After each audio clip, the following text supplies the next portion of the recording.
Thank you for calling me and topic, be the change you want to seek.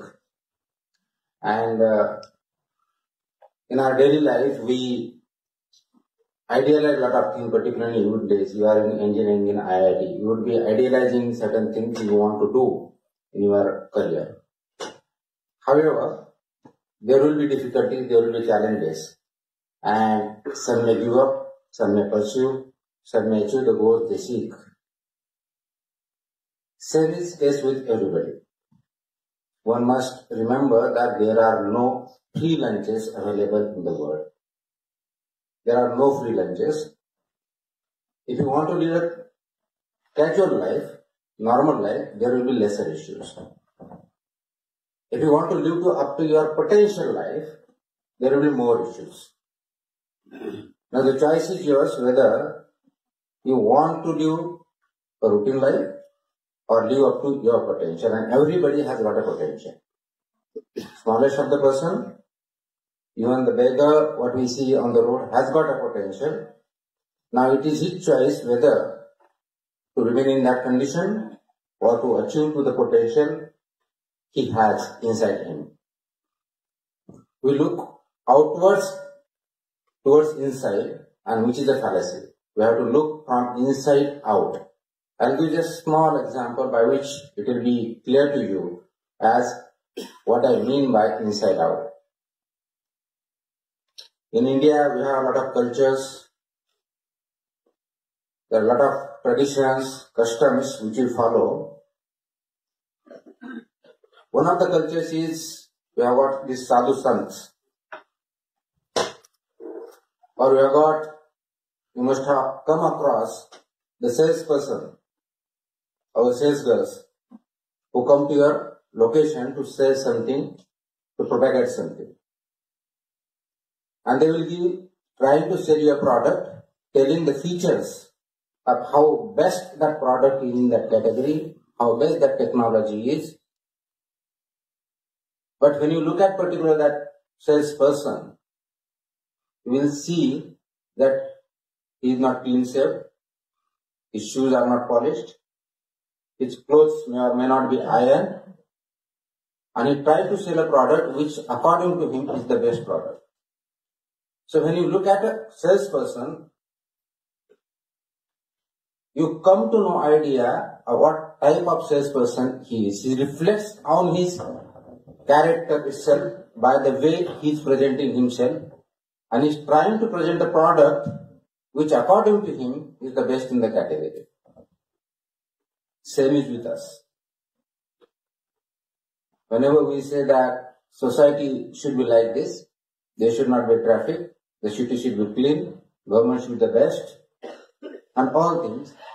But when we ask question about the civil communities or the corruption, so-called corruption in the government or the public systems, or about the traffic, do you follow the regulations and do you follow what you mean?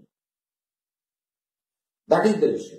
It has to come from within, it has to begin with you. Change is always from within. Change is not imposed.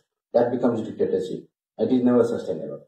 The change, the transformation which you seek in your life has to come from within. And for that matter, you must understand what exactly you want. And that's the reason I have chosen this topic, be the change you seek. And this is not my fault. Everybody knows that that's our father of the nation who said that be the change you seek, Mahatma Gandhi.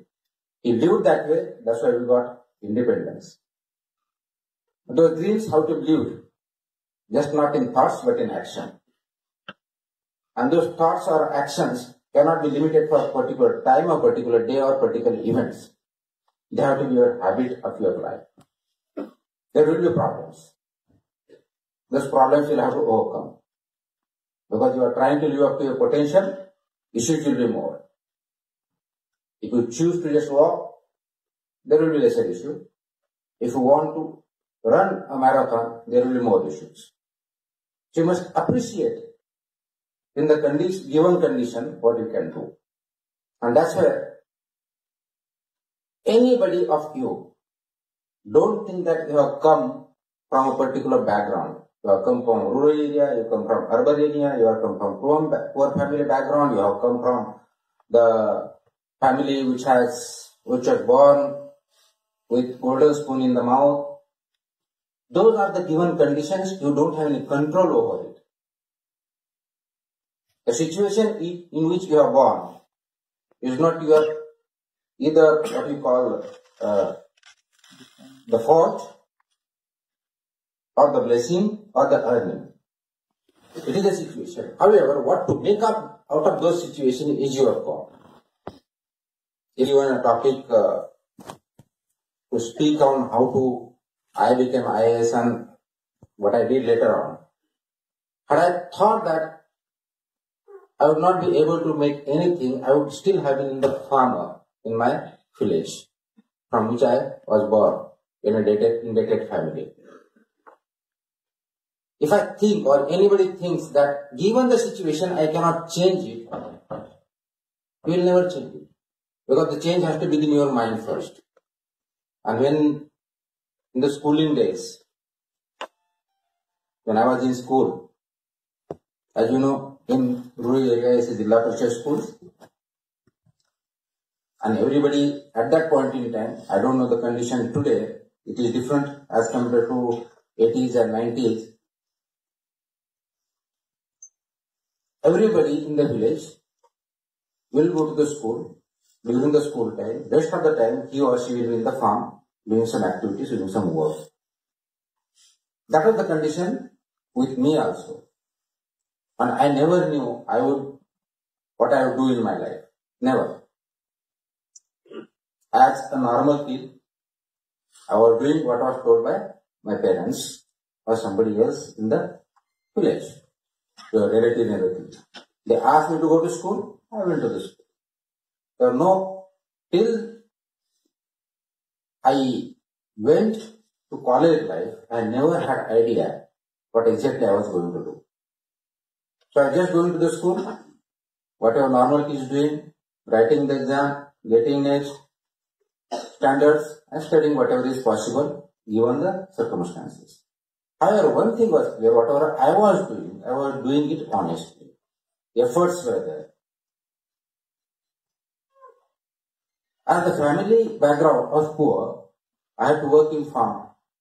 For example, it is cold season now, and you might be knowing there was a power scarcity in the villages, so farmers cannot lift the water for irrigation purposes of their farms. As all the pumps starts during the day, there was some pumps towards the far end of supply chain who cannot lift the water during the day, so they have to lift during the night when other pumps are not working. And my farm had to happen toward the far end of that supply chain, so we had to actually lift the water during the night. So if it is cold now, during the night at 2 o'clock, we have to get up, start the pump and start the irrigating the farm for the purpose of production. And this general was the routine.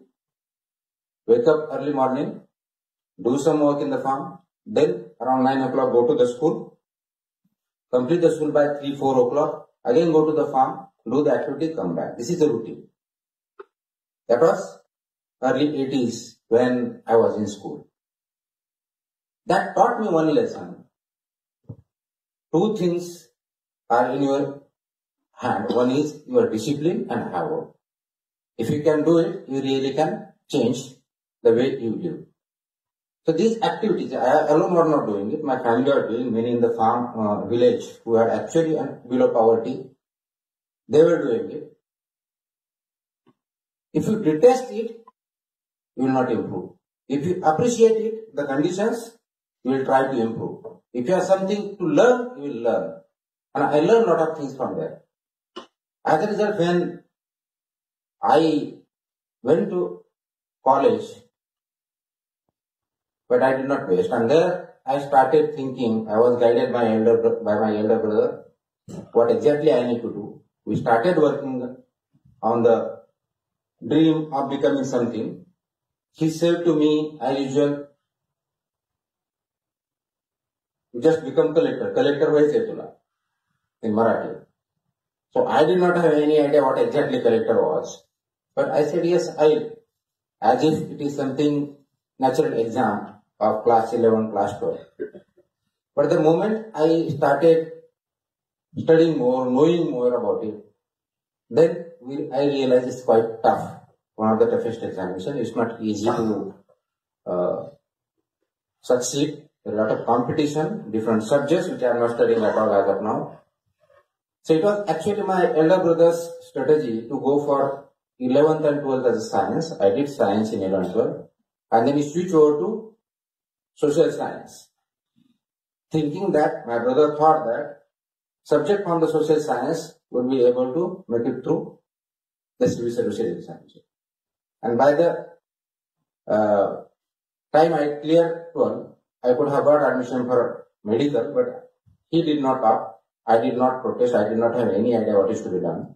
So he was the decision maker in my case. And then I graduated. After graduation, of course, by that time I had known there are 3 types of exam. There is a prelims, there is mains, there is interview. You have to get selected. If you have to become IAS, you have to be in top. Depending on the seats, generally first 50, because the seats at that point in time, at least now the number has increased quite a lot. And as would have prelims, there was no problem in the first attempt. I could not clear the mains. Again I tried second attempt. Again I cleared prelims, could not clear the mains. Again third attempt. As you know, once you are addicted to a particular thing, you are addicted. Third attempt, prelims cleared, mains cleared. However, I was not selected. And by this time, you are in a particular age, early 20s, mid 20s, then you have this thing coming up in you have to be self-dependent. You cannot depend on your family. Why should I ask money? I am grown up now. So I should do something at my own and then do whatever I want. So I thought, why not take one chance of MPSC?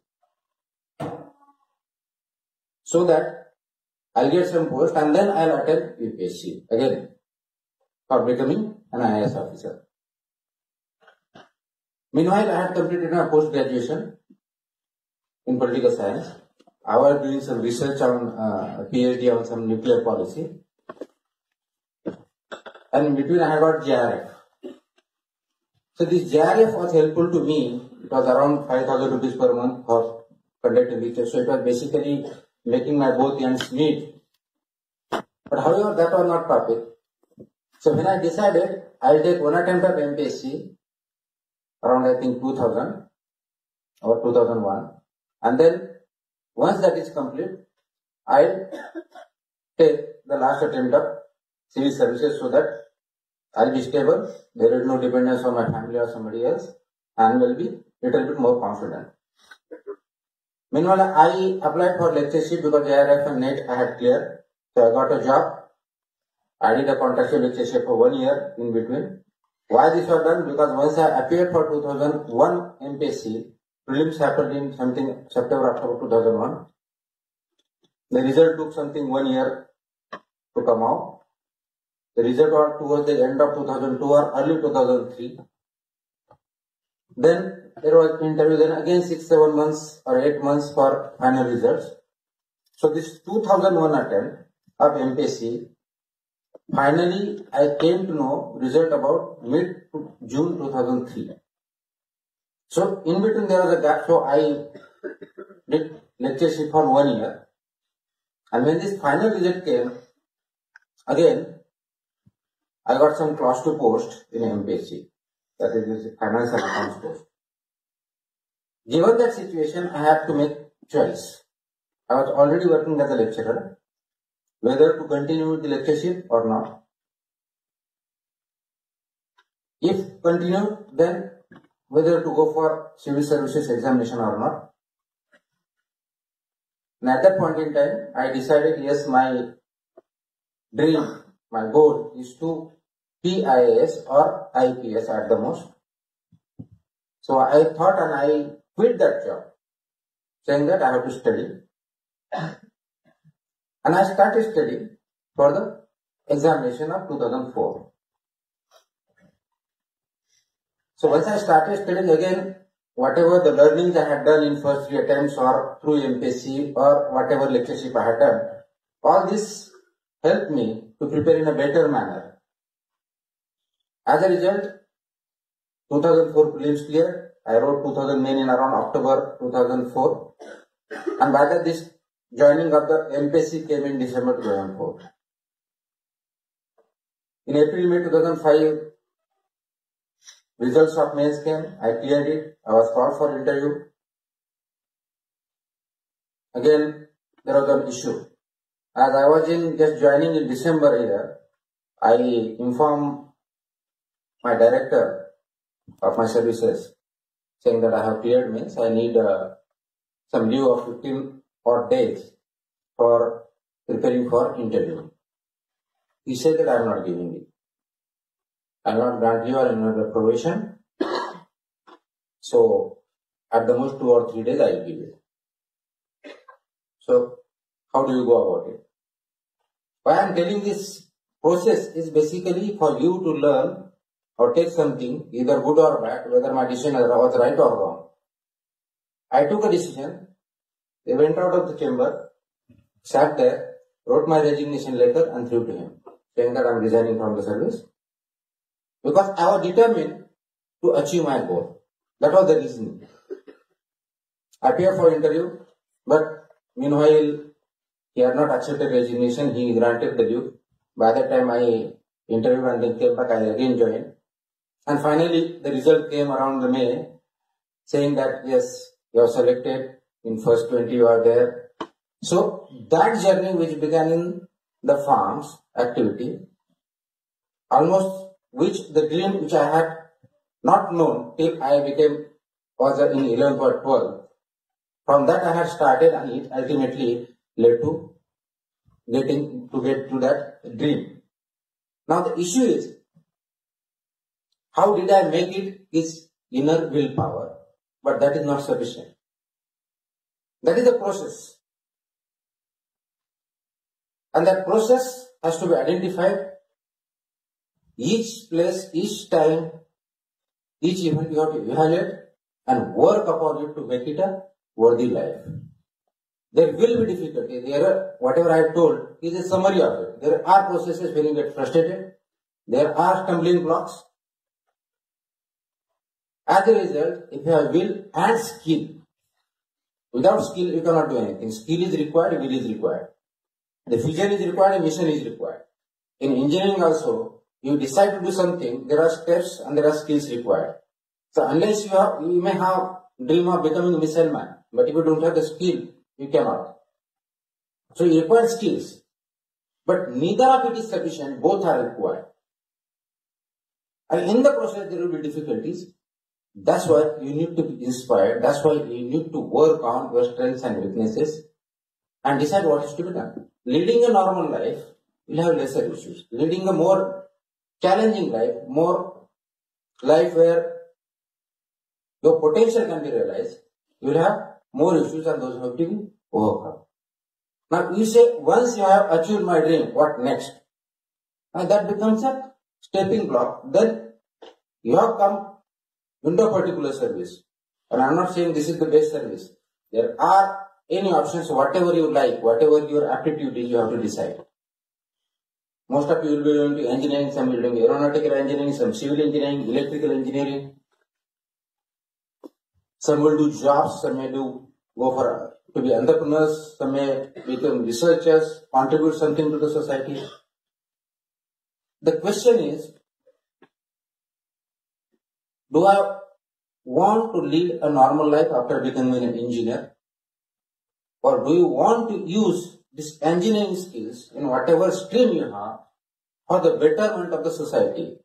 When I came on earth, when I am graduated, when I became engineer, and see after 10 years or 20 years after becoming engineer, how I changed society by engineering something.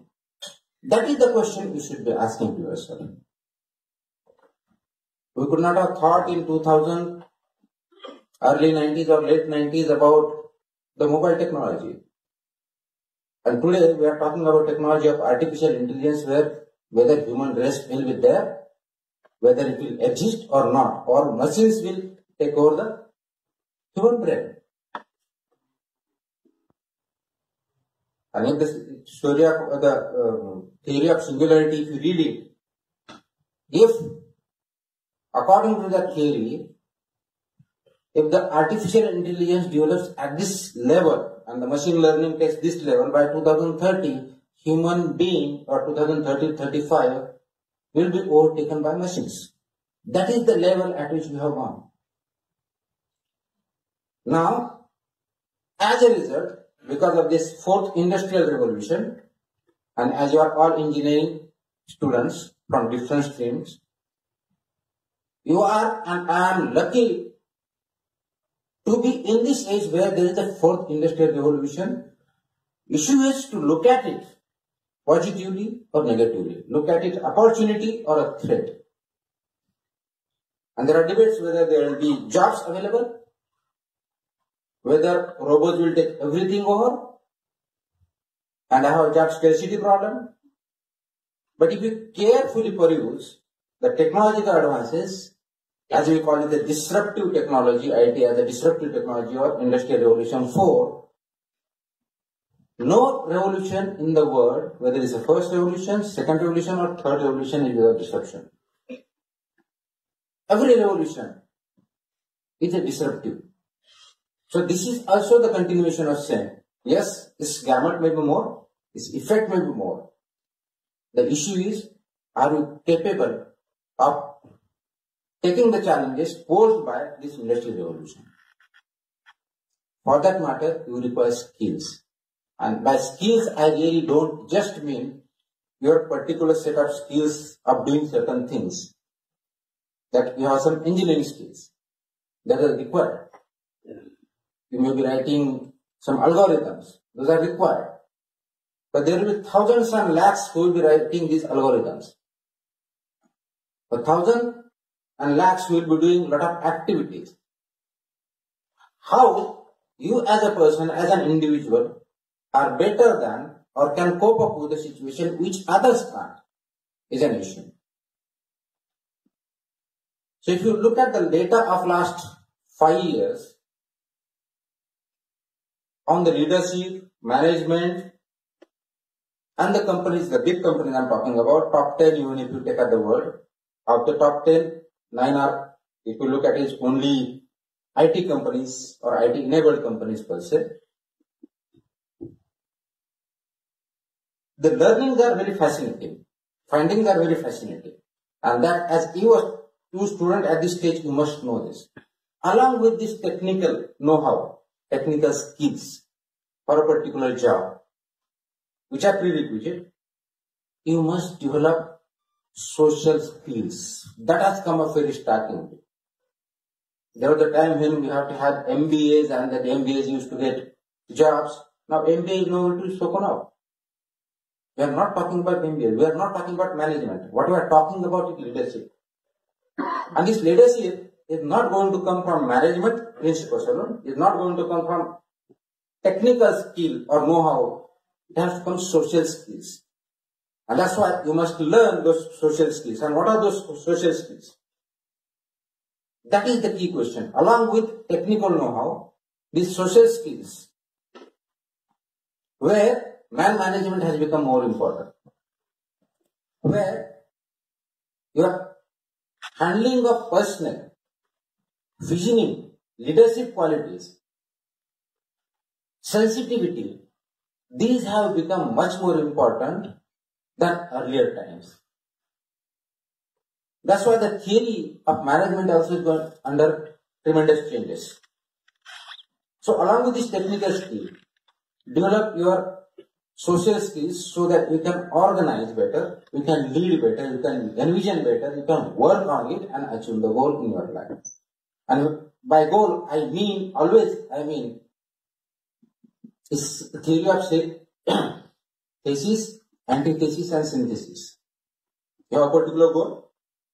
You try to go towards it. There are forces which are antithesis to it, opposing it. You go there. So once you achieve that, that becomes synthesis. That is your achievement. Once it becomes synthesis, again, that itself becomes a thesis. You try further. Right now, your goal may be getting a degree. Whatever, 100%, 90%, you want to be engineer from a particular skill, that is goal. Once you become that, that doesn't remember your goal, that becomes your means. And then you have some higher goals, maybe a job. Maybe you want to be an entrepreneur. Maybe you want to be a leader. Then you start working on it. But you found an organization. What next? So this cycle will continue. But what is the bottom line? What is the bottom line? There are 130 crores Indians. What makes you different? Indian National Movement, there are hundreds and thousands of organizations, hundreds and thousands of leaders. Only Mahatma Gandhi, Nehru, Patel, this handful of them could make an impact. Why? What is so different about them? You must have learned or heard or read the speech of Abraham Lincoln. I have a dream. And this dream was when the American society, America as a country, USA, there was no franchisee to the black person. Racial discrimination was prevalent. At that point in time, he had a dream. And it is realized. If you look at Barack Obama becoming the president of the United States, it is that story which started igniting this thought. Look at Mahatma Gandhi. When the idea of India was not coherent, at that point in time, he thought of making India free, that through mass movement. When the regions were different, India as an idea was in a nascent stage. And he made it realize by 1947, and British had to do through mass movement. Let us take example of Dr. APJ Abdul Kalam. 1980s. He said that to be a superpower, India to be superpower by 2020, that was his dream. We need technology. When we could not build technology for aeroplanes, he dreamt of making India a missile country. And now we are in the space. So what is that your dream? You have to identify yourself, you have to think yourself. And once you find that dream, you have to work on it with a specific timeline, specific goals. As you might be doing in your studies, per chart and everything, accordingly life is of the same scheme. So this scheme is not designed for you by somebody else. It is designed by yourself. Either you accept, lead the way, what you are, or you decide to be a dreamer and live that dream. And once you live that dream, then you will really make a change in your society. Even me, as an engineer, being engineer, I am being in some public services, we can contribute for better place. Today's issues are huge. As an engineering student, if somebody was saying she is pursuing aeronautic engineering, the question is of climate change. I was late today because there was a marathon on this side. So I had to detour. There was a huge traffic jam and congestion. Program is postponed 1 hour. There is the issue of water scarcity, health issues. You name it and you have it. And an engineers, can you transform this society, whether in any field, whether in education, health, climate, standard of living? Are you dreaming of that? And if you are dreaming, refine it. That thought process has to begin. And this has to become your habit. I would conclude by saying that many a times, if you see certain persons are actually progressing, continuously over a period of time. They don't falter, or we don't see their faltering. Why is that? And certain people we see, they are not able to make whatever they think or want to achieve. Why is that? Because whatever you are a product of your habits. If your habit is winning, you will work for winning. Your habit is failure, you will work for your failure. The choice is yours, whether you want to be a winner, you want to be a loser, or you want to be just a layman like thousands and crores others are staying. So as I'll conclude by saying or giving one example. Because someone, when I just got down, asked me why there are so many transfers of yours. And in my introduction I said I am transferred 12 times. As if it has become my qualification. A lot of issues involved in that. But I want to give just one example and then I think open for question answer session. There was one person, lady, who wanted to actually purchase silver or gold. But she was a little bit curious about the purity of the silver and gold and how it is made. So with some efforts, she got an appointment with a silversmith. When he was making how he makes the silver, she went to that workshop where silversmith was making the silver. And she was interested in watching what exactly he was doing. So the silversmith was holding the silver in the midst of the fire where the flames are the highest. So the lady asked, you are holding that silver in the fire. Do you yourself have to stay as long as you want and hold it? The silversmith nodded in positive. Then she asked, how much, when do you know that silver is ready, is purified? And he said that it's very simple. When I see my image in it, that's a purified silver, that's what he said.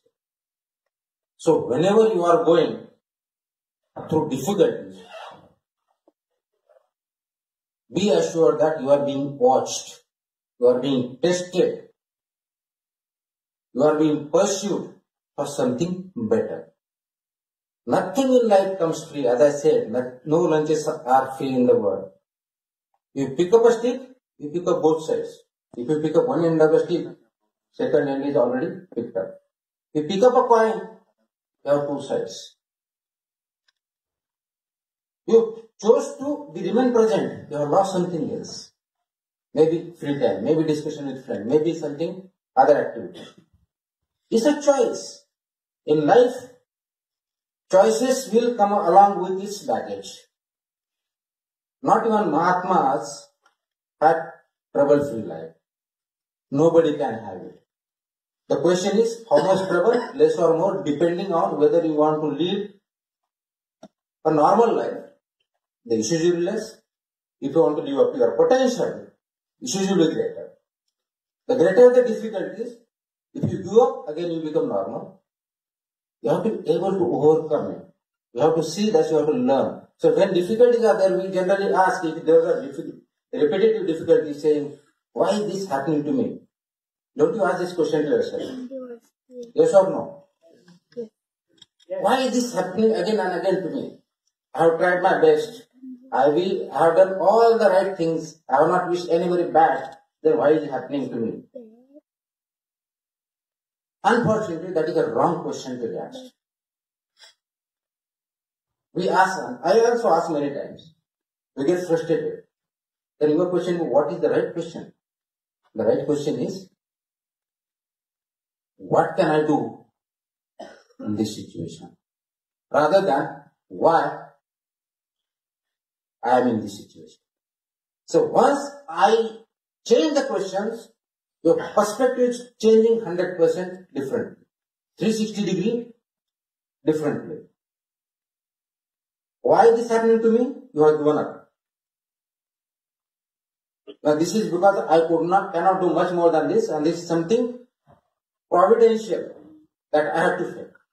That is acceptance of defeat. If the question is, why is this happening? And if the question is, what can I do? What can I learn from this? Overcome the situation. You start initializing, you start learning and bring out the solution. That's why the successful people in life don't do different things, they do it differently. This is exactly it means. And last but not the least, all successful people, whoever may be, the smallest kid, the greatest person on the earth, they do not have answers to all the questions. Nobody has. Neither did Mahatma Gandhi, nor any person on the earth till has, will never have. However intelligent he or she might be. But these great persons always have right questions. So start asking right questions and you will be able to achieve your goal. I think that's what I wanted to say. You may have some questions. I would like to take them. Thank you.